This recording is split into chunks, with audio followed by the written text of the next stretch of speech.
Welcome. In today's video, I'll be showing you how to copy parts of any custom level in Geometry Dash.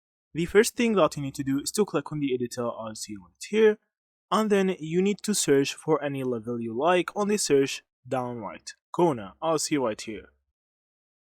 After that, if you go back, I'll see I saved this level 9 circles. If you want, you can view it.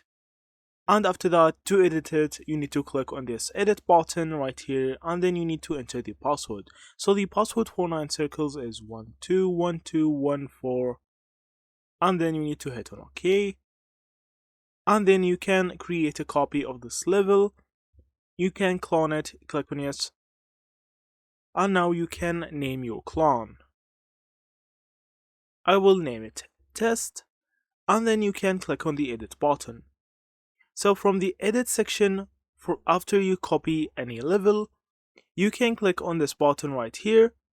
So from this button, you can see any custom parts you have. So to get any custom part, you need to click on edit, and then you need to choose the part. After that, go back to the build section, you need to click on plus, and now you have successfully copied this part. So that's actually how you copy parts from any level on Geometry Dash. Also, you can't copy more than 100 parts, so the most that you can actually copy is 99 parts or 100 parts at once. So that's it.